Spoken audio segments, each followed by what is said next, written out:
Okay, so we've discussed the first market internal, known as the advanced decline line.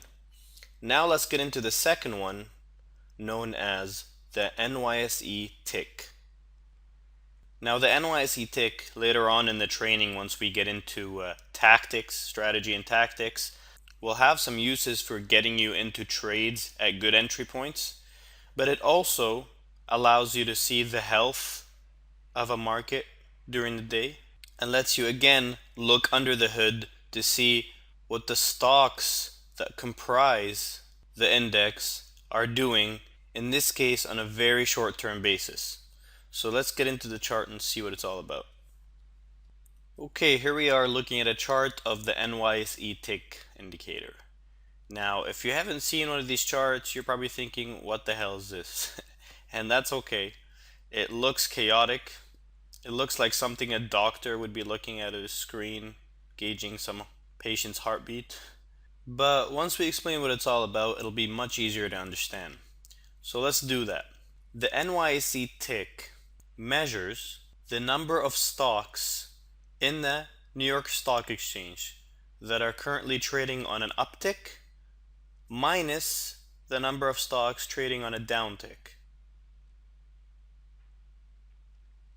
Meaning that right now, at any given moment in time, right, how many stocks are being bought and how many are being sold in this moment. This is not like the advanced decline line, which compares them if they're up on the day versus yesterday. This is someone buying the offer on the stock, in which case it's an uptick, or is someone selling the bid, on which case it's a downtick. So this really shows you the buying and selling pressure on a moment-to-moment basis throughout the day. It's updated once every few seconds, so it's a very short-term intraday indicator that looks beneath the hood to see the buying or selling pressure on the stocks in the New York Stock Exchange. So, for example, taking a look at this candle right here that's sticking up, all right? At this point, if you'll see, this line is 800, right? So this is slightly below it. It's around 750. So at this given moment in time, there was 750 more stocks being bought on the offer than there were being sold on the bid. And if you look down here, for instance, here there is 500 more stocks being sold on the bid versus those being bought on the offer. So there's the zero line. When it's above zero, more stocks are being bought in that moment. When it's below zero, more stocks are being sold in that moment. Now the NYSE tick is a very interesting indicator that has multiple uses for deciphering price action. One use it has is telling us when the market has hit a sentiment extreme. Now what does this mean? Like we had talked about very early on in the training, market behavior is influenced by the emotion of human beings. The moment-to-moment buying and selling pressure often shows that emotion right here on the chart through the NYSE tick. Let me give you an example of that. Okay, here I've overlaid the NYSE tick chart over top of the S&P 500 price chart.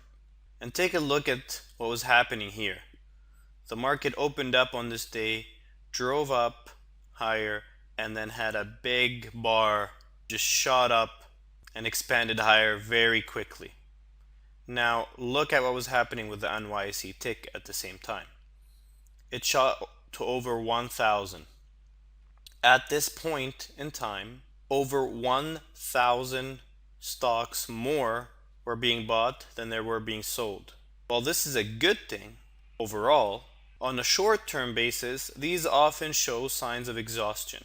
And as we see, the market had to rest and pull back a bit, about 2 or 3 points, after this very short-term exhaustion.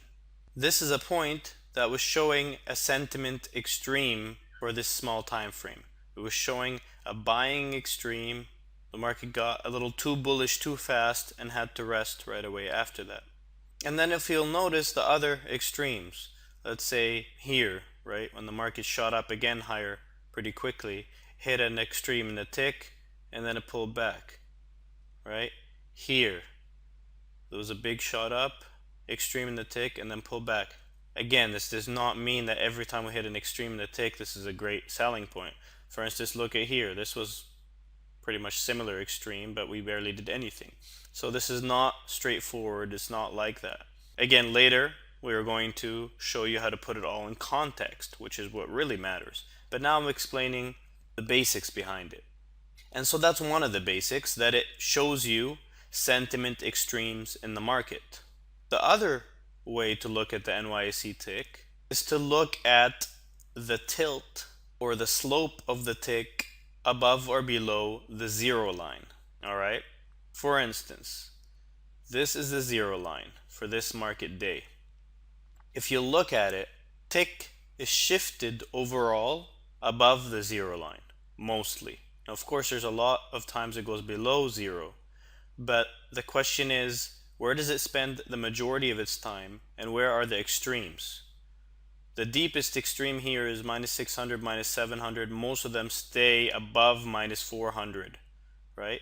Whereas here, we get up to plus 1000. A lot of them are above plus 400, and the majority are centered around the positive side of zero versus the negative side. It's as if we took the whole chart and shifted it up above zero.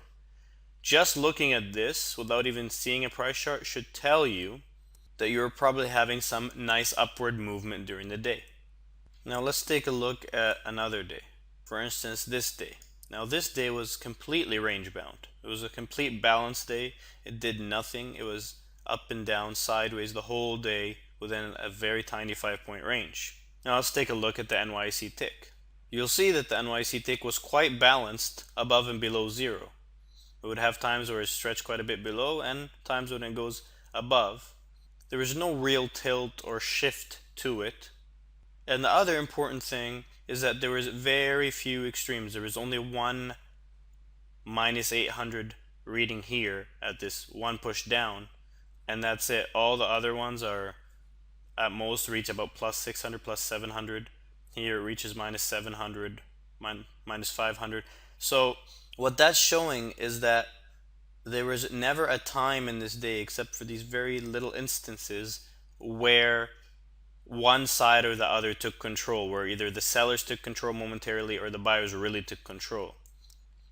And just by looking at this, you should be able to gauge that it was a range bound or balancing day, because balancing days are characterized by the very fact that neither side really takes control. Neither side has the conviction. When they do, you would see very extreme readings in tick. That's showing the momentary buying or selling conviction. Here's another day that was opened higher but trended down all day long. And if we look at the tick and where it's shifted on the chart, it's more below the zero line than it is above it. And we see that it was consistently hitting minus 800 here several times, here, and then it even hit a minus 1200 major selling extreme here. But because it was a downtrend day, right, that major selling extreme only caused a bit of a bounce, and then we even hit lower lows. So this indicator has many uses, but it's also a subtle one. It takes a lot of experience in watching it and reading it to be able to tell how it works.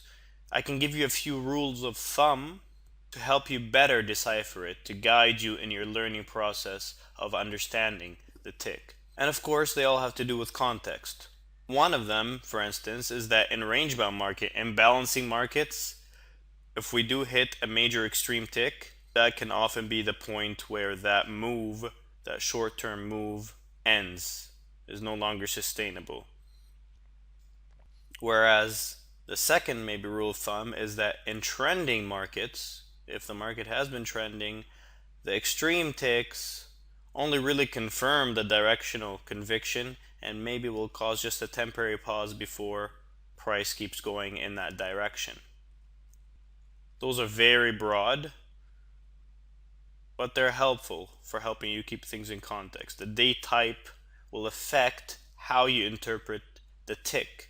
If you're noticing a sideways day, those tick extremes are more likely to serve as the end of certain extreme movements, whereas on trending days you're just going to keep seeing extreme after extreme. But again, it helps you confirm what you're seeing on the price chart. For instance, if you start seeing a downtrending move, but you're not really seeing a lot of negative tick, that should tell you something. Maybe you shouldn't trust this down move. For instance, that's one way to read it. Another way to gauge it is if let's say you're seeing a down move again, but on the retracements, on the pullbacks, you see really positive tick. Well, that's not very normal for a downtrend, so that might make you question if this is actually going to turn into a downtrend. In a real downtrend, in a strong downtrend for instance, the pullbacks will usually end on a slightly positive NYSE tick, let's say plus 600 or even sometimes plus 500, 400. Those will be the extremes of the pullbacks on a strong downtrend. Same with a strong uptrend, minus 400, but it won't get really deep, right? Because the selling pressure, for instance, won't be there on an uptrend. The pullback will have shallow ticks. But if you're seeing the pullbacks have minus 800, minus 900 or more, be wary that this might not be an uptrend, right? So this gives you a deeper look into character of movements. Once you start studying the tick and how it usually behaves, and it'll take a while because it's such a subtle indicator, but using some of these general principles, you'll understand what's usually the character of certain types of moves. And when you see the tick displaying a different type of character, that can be a heads up that the move you're seeing isn't for real.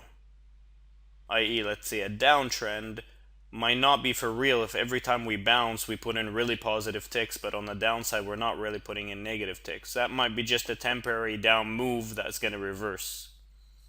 Now, of course, it's all contextual, but these things help. And so that in general is the tick indicator, our second market internal that we employ. And now in the next session we're going to take a look how we use these market internals in context to give us a deeper understanding of intraday behavior, to allow us to combine them with key reference areas, with price action, to better decipher market behavior, to better be able to time the market, and to better be able to judge the character of any given day. And the character of a day really determines what day type it's going to be. So all these things fit together. And when you're trading the stock index futures, or you're using them to trade stocks, these things can be very invaluable in getting a deeper look.